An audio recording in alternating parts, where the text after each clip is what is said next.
I'm once again joined by Brett Kollmann. I appreciate you for Brett for coming on the show, man. I really do. I want to dive into some questions. You've been very kind with your time, man. Obviously, you started off working for NFL Network a couple years ago. Talk about how you got, ingratiated with the NFL Network and kind of, how your time was there. What's it like? Yeah, I loved working at NFL Network. It was, in terms of jobs where I've worked for other people, was my favorite job I ever had. Everybody in that building is amazing. I learned so much from so many people. Players, coaches, producers. Stuff that helped me kind of do what I do now. Everything I learned in terms of when I make the film room, everything that I learned from NFL Network. And so it was an invaluable experience for me. I started out as an intern while I was in college. 5 years later, I stuck around for a long time. They like me, I like them. So I just kind of, after I graduated, stayed on there for years and years. I worked on pretty much every show you can think of, NFL Total Access, NFL Red Zone, NFL Game Day Morning, Thursday Night Football. Like I did highlight shows. I did a little bit of everything. And I kind of had my hands in so many different areas when I was there that I learned a lot of different skills that helped me do what I do today. And so I'm incredibly grateful for the opportunity that I had there before I kind of left to pursue YouTube. And I'll still see a lot of my old friends from the network when I go to different events. I caught up with them at the Senior Bowl that they were covering, and I was covering for myself. And it's a really special place. If anybody is in LA that works in TV and wants to get a really damn good job, go apply for NFL Network because you won't regret it. So were you more behind the scenes? Do you actually work as an analyst there for a little bit? No, I was purely on the production side. Okay. I was never on camera for them. Okay. So kind of talk about, your interactions with the Michael Irvins of the world, some Hall of Famers, Deion Sanders is on the NFL Network. What were some of the Hall of Famers you got to actually talk football with? And what perspective as far as football do you get from those guys that you maybe don't get from, per se, just a regular analyst or even some players that are just regular players? Those guys were really what inspired me to start kind of making this content in the first place, because I would always, talk to them on set on commercial breaks about different stuff, or, I'd kind of run into them around the halls, or they would come into edit bays and I would ask them questions when I was kind of editing highlights for them, and just kind of pick their brain at different little spots, or I'd, have lunch with them or whatever. And it was really invaluable information where I could just kind of pull up a clip and ask a question, and they would just talk and talk and talk because they all just loved the game so much. I always like to joke around that, like, Deion Sanders was who I learned press coverage technique from, because I was picking his brain after a show one day for about half hour, and I said, like, look, if you get this split, like, what's your first step? How are you using your hands? And he walked me through everything that he liked to do based on split and down and distance, and he's a brilliant tactician at the defensive back position, and I just kind of downloaded what I could from him. And I did that as much as I could for 5 years, which is where I got a lot of my knowledge from in the first place. So it was an invaluable experience for me. So was the decision to kind of move to YouTube and be your own personal analyst, online, kind of a tough decision? What really drove that decision? Honestly, my wife. We didn't have kids yet. We weren't even married yet.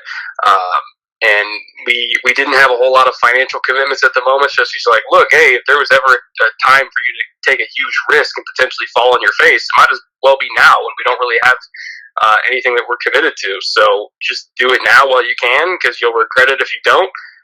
So she pushed me to leave and kind of strike out on my own, and I did, and it worked.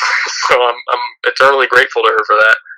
Talk about how long it takes to actually make an episode, the hours you put in, because you make some of the best content out there, Brett. I really do admire your football brain and knowledge. I call you a football genius because you know your stuff. You know things about offensive linemen, defensive linemen. First of all, how did you get so ingratiated with just knowing about the positions that some people don't even care about? And talk about what goes into actually making an episode, the hours you put in. What are you looking for on film, things of that nature?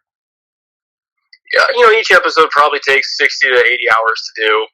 Quarterback episodes take closer to 80, and then other positions can take 50 to 60 depending on what the topic is. So it really depends on the week.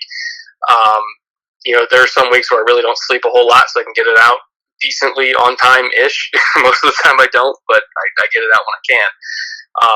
In terms of kind of, where I get my knowledge from, a lot of the times it's, I'll see something and I don't really have an explanation for it, so I'll text my offensive line coach friends, or I'll text my DB friends, or, even if it's just a player on the team, I'll text them and say, hey, what were you guys doing here? And they'll give me the answer, and then I'll kind of relay that in a way that, the casual fan can kind of understand. So I almost kind of considered like the show almost like a conduit between two different worlds, which is people that know football, they play football, they coach football, and fans that don't know football and wouldn't know what they were looking at, even if they were looking at it. So I really try to frame my show in that way of translating one world to another. And the last final question I'm going to throw at you, because you've been very kind with your time, Brad. I really do appreciate it. What would you say is something that fans that are just regular football fans just don't get as far as when they evaluate players? I kind of wanted to talk about, how statistics are overrated, how you look at quarterbacks, sometimes the interceptions aren't on the quarterback, completion percentage. I think that's a very overrated stat. Is the quarterback throwing the football away? What kind of passes are they attempting? Do they throw the ball down the field? Or are they just throwing checkdowns in garbage time? What do normal fans not get about the quarterback position or football just in general that kind of ticks you off? I think sacks is probably the biggest thing. I think offensive linemen get blamed for sacks that aren't their fault. Sometimes it's literally just a great defensive disguise. Sometimes the quarterback runs himself into a sack. Sometimes the quarterback doesn't get rid of the ball quickly enough. There's a pretty large proportion of sacks that are not just from an offensive lineman getting whipped. It's communications issues, play calling, perfection. It can be a million different little things. And so I think when we look at the total times a quarterback is sacked, it's not entirely an indictment on the offensive line. It can be an indictment on the quarterback himself. Got it. Man, Brett, I cannot thank you enough. This is some of the best content that I'm probably going to put out there. You were very kind with your time. I appreciate you for coming on the show, man. This was great, man. Thank you. Absolutely. Thank you for having me.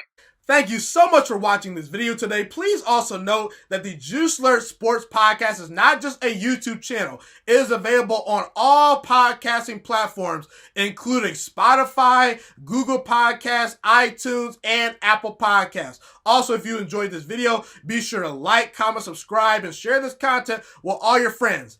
This podcast is my favorite thing in the entire world right now. It is my passion. And I want more people to listen to this podcast. I really want this podcast to grow. Also, a fun fact about me is that I want to go into the sports broadcasting and media world once I graduate from the University of Toledo, a college in Northern Ohio. I currently am a freshman there right now. I am looking to become one of the next great sports broadcasters and analysts out in the world. And I potentially would like to start my own network if this podcast really truly grows. Or if I fall short of that goal, I would love to work for a big time network like ESPN or Fox Sports 1. I am open to all networks. So if you believe in my dreams and you see or hear my passion through the screen, be sure to tell all your friends about the Juiciest Sports Podcast. Stay motivated, you guys. Have a God bless day, and I'm out.